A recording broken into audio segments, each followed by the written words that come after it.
विजय कौशिक जी, देखिए, मुख्यमंत्री योगी आदित्यनाथ कहते हैं कि यूपी की पहचान पहले माफियाओं से होती थी। आज हम इस बात पर इसलिए जोर दे रहे हैं क्योंकि आज ही मुख्यमंत्री ने इस बात का जिक्र किया और ये जो इतिहास अब जब उपचुनाव की तारीख नजदीक आ गई, यानी कि वोटिंग की तारीख, उस बीच में उसे दोहराया जा रहा है, इससे असर पड़ता है।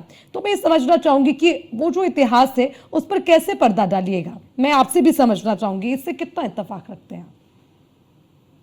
कौन सा इतिहास, कैसा इतिहास?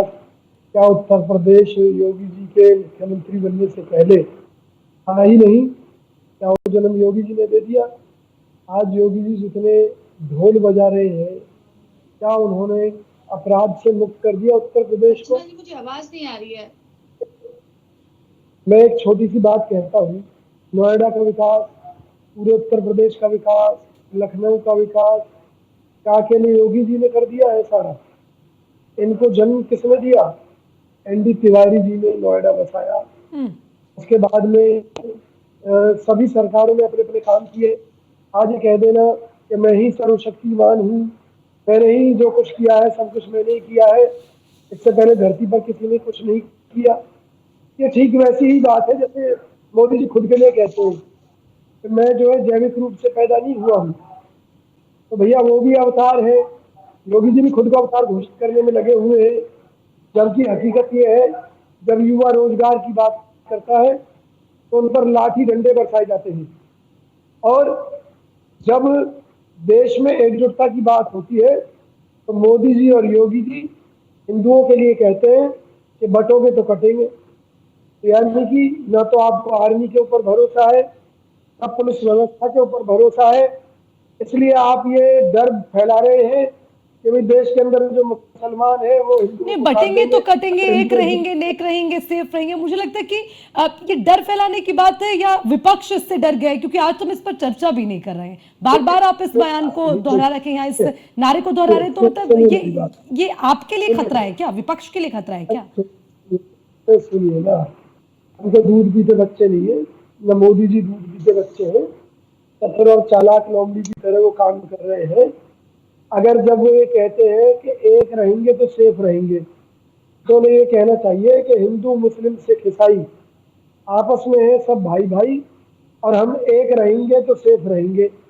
लेकिन अगर आप मोदी जी से, योगी जी से अगर ये लाइन कहलवा देना कि हिंदू मुस्लिम सिख ईसाई आपस में सब भाई भाई, तो मैं राजनीति छोड़ दूंगा। हकीकत ये है, वो देश को बांटने की राजनीति कर रहे हैं और वो केवल अपने स्वार्थ की राजनीति कर रहे हैं। उनको देश से कोई लेना देना नहीं है।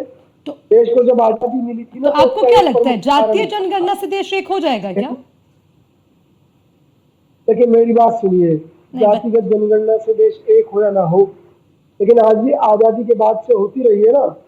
अभी तो देश की सरकार को ये पता चला कि भाई ये दलित है, ये स्वर्ण है, ये कैसे पता चला? तो जादू की छड़ी तो थी नहीं।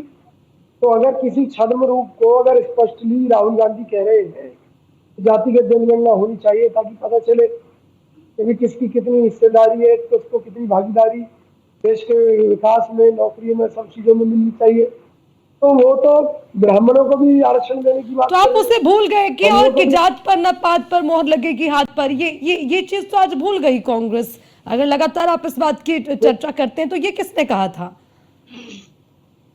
ये इस नारे का अर्थ भी यही है, जात पर न पात पर मोहर लगेगी हाथ पर। क्या? लेकिन जब हम विकास की बात कर रहे हैं तो किसी भी जाति का व्यक्ति इस आधार पर नहीं छोड़ दिया जाना चाहिए कि भाई ये ब्राह्मण है इसको आरक्षण नहीं मिलेगा। अरे भाई ब्राह्मणों को भी मिले, जिसकी जितनी जाति है, जितनी इस देश के अंदर जिनकी जितनी भागीदारी है, उतनी हिस्सेदारी मिलनी चाहिए। और वोट तो हमें चाहिए इस आधार पर कि न जात पर न पात पर। मोदी जी को चाहिए जात पात के ऊपर। वो उनके नेता कहते हैं कि गोली मारो गाली दे देकर जाति विशेष के लोगों को। उनके नेता कहते हैं कि जाति विशेष के लोग ही आतंकवादी होते हैं। उन्हीं के लोग ये कहते हैं कि उत्तर प्रदेश में जाति विशेष के लोगों को कोई टिकट नहीं देंगे हम।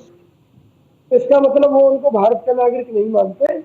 और हम तो ये कहते हैं अगर तुम इन्हें पाकिस्तानी मानते हो तो देश में मुसलमानों का काम क्या है? या तो मार दो या भगा दो, जो भी तुम करना चाहते हो करो, देश को एक तरफ तो करो। कि भाई देश की पॉलिसी ये है। और जब जब मगर आपके मैं पार्टी सुनी के हूँ- नेता जब आपके पार्टी के नेता एक धर्म को टारगेट करने लग जाएं, सनातन को टारगेट करने लग जाएं, तब आपका आपका सेक्युलरिज्म कहाँ चला जाता है? मैडम जी, अरे विकास आदरणीय कौशिक जी मैडम जी, बताइए ना। आपकी बात सुनिए ना, सुन तो लीजिए।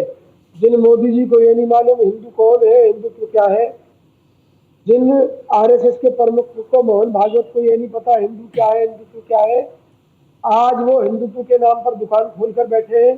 पहले वो ये तो बताए कि हिंदू है क्या। मोदी जी कहते हैं हिंदुत्व एक विचारधारा है, कभी कहते हैं हिंदुत्व एक जीवन शैली है, देश की सुप्रीम कोर्ट ने भी मान लिया है। तो भैया जीवन शैली तो धर्म नहीं हो सकता।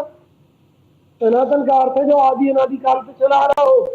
तो क्या चला आ रहा है, मोदी जी को तो ये भी नहीं मालूम। तो पहले मोदी जी को ज्ञान दीजिए, तो वो सीख कर आए, फिर आप चर्चा करेंगी तो मुझे खुशी होगी, मैं जवाब दूंगा इस ठीक है मुद्दे पर। योगेश मिश्रा जी। सनातन पर सनातन इतना कमजोर है कि उस पर कोई हमला कर दे। ये जितने मुसलमान हैं सब हिंदुओं से पैदा हुए हैं, इन सबका धर्म परिवर्तन करके तलवार की नोक पर इन्हें मुसलमान बनाया गया था। सनातन इसी कमजोर देश के होना अंदर एक दूसरा मुद्दा, लेकिन सनातन को बार बार टारगेट करना राजनीतिक दलों के लिए लेकिन आसान हो गया मुझे लगता है, क्योंकि आए दिन लगातार बयान आते हैं। पिछले दिन बहुत पुरानी बात नहीं कर रही हूँ, खड़गे साहब की ओर से ही बयान दिया गया ना, आप उसे भूल कैसे सकते हैं? उसको भी याद रखिए, उसको भी याद रखना होगा। और मुझे लगता है कि वो बहुत इजी टू वर्क हो गया। ठीक है पार्टी ने कह दिया कि इससे आपको लेना देना नहीं है, फिर क्या हो गया, प्रियांश खड़गे ने दिया था।